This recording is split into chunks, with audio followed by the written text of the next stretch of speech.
This is Jonathan with Business Owner Browser for our Tech Tuesday calls. And today we are thrilled to be welcomed by Jonathan from the Penji team. Welcome to our Tech Tuesday call. It's an honor to be here. Excited to talk tech. I would like to say I'm pretty techie, but I hope that we can not only talk tech, but get value to all the people that are watching, listening, et cetera, et cetera. Love that. And honestly, one of the reasons we're so thrilled to have you is because we use Penji. We've had the best experience with it. Well, I'm really happy to hear that. It's really cool it's weird because when you have a service that is used by hundreds and thousands of people on a daily basis, and then you see the names come through like via email or through your payment processor or whatever it may be, and then to actually talk to the people who use it, it's a dream. It's a really cool experience. So thank you guys for trusting us. That's awesome. Usually when you get to 1,000 users, you're kind of at the point where like, hey, I don't need to talk to the individual people anymore.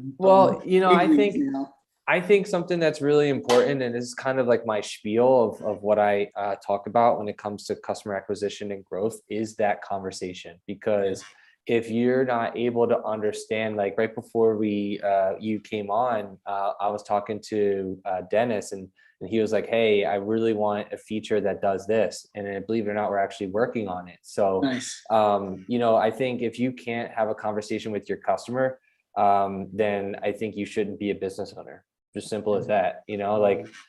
Sales, right? You can get sales. You can get leads. You can get referrals.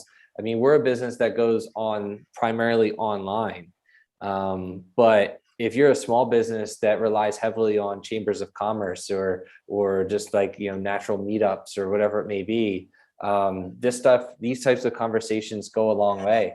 And to kind of steal a little bit of a thunder of kind of like the foundation of how Penji actually started, and why we grew to the way that we did, was built off of the foundation of exactly what you're doing with this Tech Tuesday. I created a podcast that ended up having around 319, 20 episodes or something like that. Wow. And I interviewed SaaS founders, and they ended up being one of the first foundational customers of Penji, because they had a need, and then we had the service. So an hour-long conversation that ended up being like a lead generation to the people that are listening or watching. I think you have to kind of go by your own style, so to speak. It may not be a podcast. Maybe you have zero personality whatsoever, and you can't talk to people. But maybe you can do something else. Right. Yeah. So podcasting, taking this into a podcast, you already have the audio, right? Might as well just rip it and find a way to get more exposure for the business. So I need a better microphone, maybe, because I always see the people that videotape their podcast. They have a nice setup. Oh yeah, the professional camera. If I was at my home office, I got the setup, man. All right, nice. You need a good a camera's whatever, it doesn't matter, but you need a good mic. Yeah. A microphone is just, it makes my annoying voice sound 1% sexy, and that's good enough for me. So I feel the same way you do. I got a pretty annoying voice. I hear myself on these videos, and I'm like, yeah. Oh my gosh. You're like, God damn it. I feel bad for the people that have to listen. Right, I'm sure. So real quick, so did Penji come out of all of those podcasts, or did you have the idea of Penji while you were doing the podcast? Because a lot of tech startups come from a need. People identify a gap in the market, and then they come up with a product. But how did that play in there? Yeah, we were a digital marketing agency primarily before this, and so we worked with we did SEO, we did website design, we did web development. If somebody needed an app, we did that. If somebody needed a university website, we did that. We were just a jack of all trades, master of none. And then when customers churn, right, when customers leave your business, which is natural, they said something along the lines of, we didn't get the results that we were looking for. However, your graphic design was really good. And so we were just like, oh crap, okay, well, you're like the 10th person that said that. We need to be able to like, there's something here. And then we started just Googling graphic design services and things like that. Found an interesting way to kind of like enter the market. And then that was kind of the foundation. So we ended up interviewing, and then again, going back to the original statement, which was the conversation that we had originally with customers, how you never want to lose sight of that. We ended up interviewing around 125 to 150 people. We asked them, hey, what are the pain points of your business and marketing? What is the biggest thing that you're struggling with? And it was hiring talent, right? So it was hiring a graphic designer, it was hiring a marketer. And then also the ability to afford it, right? Because affording a cost is really high. So then we said, well, what if we were to do this? I mean, that was the last question. If we were to do this, would you buy it? And then the answer was yes and yes. And then we said, okay, cool. Well, we're going to make it, and then we want you to buy it. So the first customers, believe it or not, probably shouldn't say this because you guys are actually a customer. So I'll say, yeah, I'll say it now, but just know that this doesn't exist anymore. So you can't get it. We are live though. No, it's okay. So it's only it's okay. So we charge $79 a month for what we're doing essentially now, like a modified version of the service, because we were like, we didn't have money, right? So we're like, how can we get money, because we need cash flow, and what are we willing to spend if what are we willing to charge people to get that cash flow, that revenue? And $79 was that amount. I don't know why it was $79, but it was. And then we inject that cash flow, and then we use that as a driver to get it. So our ability to get for our first 100 customers only took a couple of months, because we were able to just get at a price that we wanted. And then we were able to get the customers that we wanted because the podcast, and then also because of the interviews that we did, or the surveys. And then you start getting in word of mouth, and then you start getting into customers. I mean, I'm sure telling other customers. Correct. Yeah. So that's when, I'd say maybe part 2 comes into this, is now that you have a little bit of cash flow into the actual realm of business, now you need to be able to actually do a good job, in which we incentivize people to, hey, if you really like this service, we'll give you X dollars off, which we still have to this day.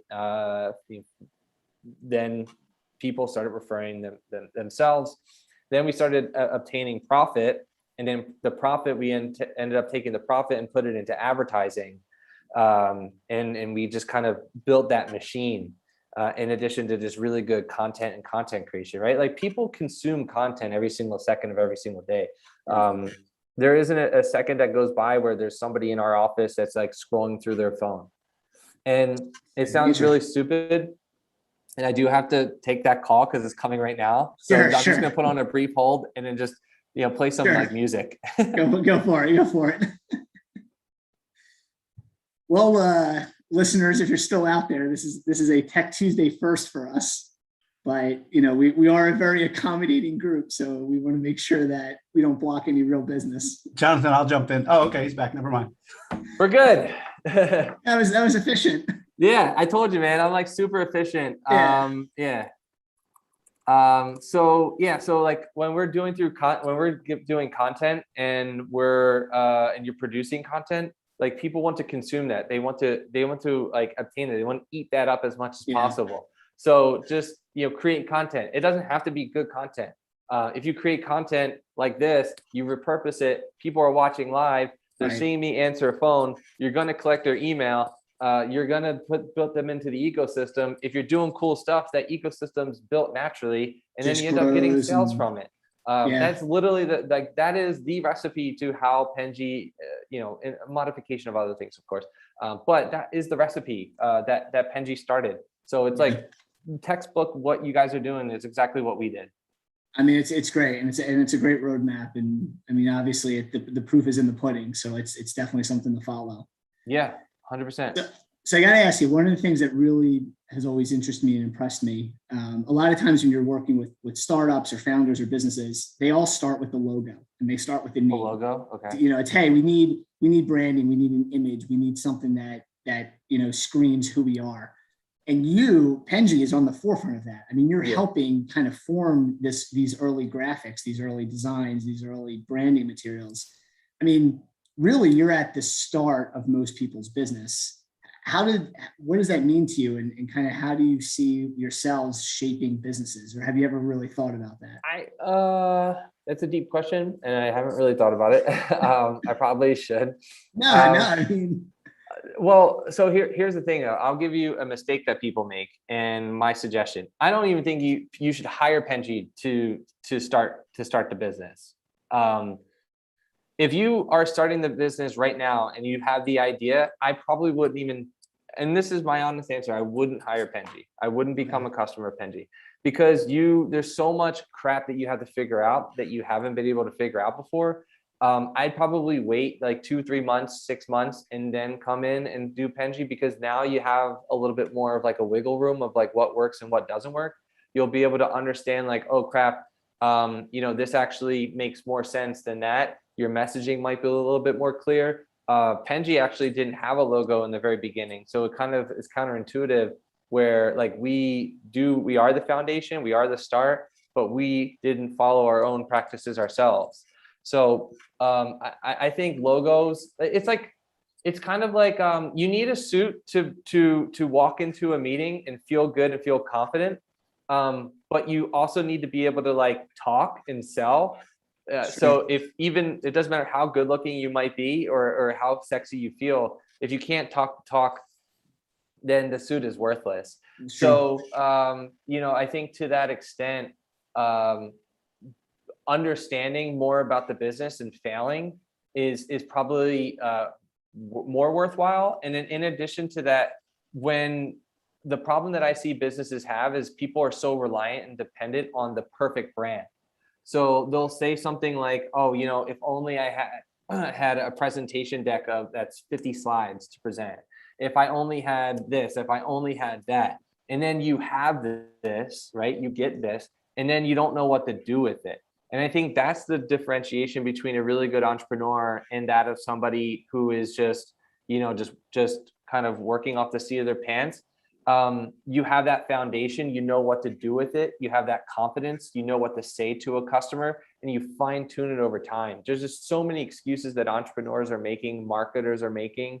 And I think that's what allowed us to succeed. We didn't give a crap about what other people were saying. We were singularly focused on helping people and servicing our customers. We didn't care about what we looked like because we knew that if our customers knew that how hard that we worked, they would reciprocate and respect us more because they would see how hard that we're actually working. Gotcha. Kind of like leading by example and just, showing your brand out there and then getting behind it. I mean, that's valuable information because you're right. A lot of people are stymied or they don't have a path forward because they think they need something or they think, I don't have a good enough logo and I need to iterate on my logo to make sure it hits the right way. And so that's some pretty good feedback for the team. Yeah. I mean, like the logo that we currently have, we're not even satisfied with it. And we're a logo company, like, we're a graphic design company. Right. I mean, that's a chef who doesn't like their own cooking. That is true too. That is true. That's, that almost just shows me that you're always striving for better and better, which is a good thing. No, that is. And I think that's a constant theme. I think internally when we have conversations, we always say, be better. And be better can be the aspect of multiple things. It could be better in the aspect of like your personal life where you're putting out really good positive energy. But it's also the aspect of ending the day 1% better than what you started it. It's kind of like, I kind of look at it as like a stock market as well. You have stock markets where it goes all the way up and spikes. And then there's other times where it dips a little bit. Right. But as long as like, you're here, right? Even if it goes up and then it'll eventually go down, if you can at least end the day at a zero or at least a little bit above, I think you'll succeed. Another thing too that I think entrepreneurs should probably think about and consider is just really time management and organizing your day before you actually start it. So my day actually begins the night before, where I kind of like lay out what are the most important things that I need to do in my day in order to succeed. And so, yeah, I mean, that's allowed me in particular to just think a little bit more clear, because again, something else that entrepreneurs do is they go on like a notepad, or they go on a board and they go, I need to do this, I need to do that. And then it ends up not actually amounting to anything for the business. Yeah. So they end up Why saying you're like, doing things. correct. Yeah. Like Ask people yourself. like doing busy work, right? They like Right. to feel busy. But at the end of the day, if you're not producing revenue for your business, then you're dying. Yeah, what'd you So do? yeah, exactly. Like, this is producing revenue in addition to you actually learning and benefiting from it. So yeah, I mean, stop doing busy work. It's simple as that. It's hard. It's hard for people. And sometimes, at least in my experience, it's hard for people to know what's busy work and what's actual meaningful work that could True. lead to revenue. So some people, you're getting stuck up on things, or but I love that. I mean, I'm kind of very similar. I try to end my day. I have a young kid and things like that. So I want to make sure that I'm not cutting into her time, but set up the tasks for the next day and then get right into them the next morning. Yeah. Good I don't have delivery. any kids. So I can say that, like, Everyone's I w- got yeah, I will say, I responsibilities. think that is a way that Penji did succeed is, like, I'm 32 and I don't have any children. And I think when you add more stresses into your life, it does affect your clarity. Yeah. So I applaud you and your family for, growing, of course. But I Thank you. applaud you for actually being able to, like, stay focused and be able to do your job in addition to growing your family. And she's screaming Elmo nonstop, sometimes it gets a little hard, but I can only imagine. I can only imagine. so Jonathan, I know your time's valuable. We're coming up on the end here. Love to ask this to everyone. What is your favorite piece of technology, not including Penji? I'll tell you what I don't like. Yeah. And I can probably go into what I do like by finding the answer. I hate using my phone. Okay. I really want to grow into a world where either somebody manages my phone for me, Yeah.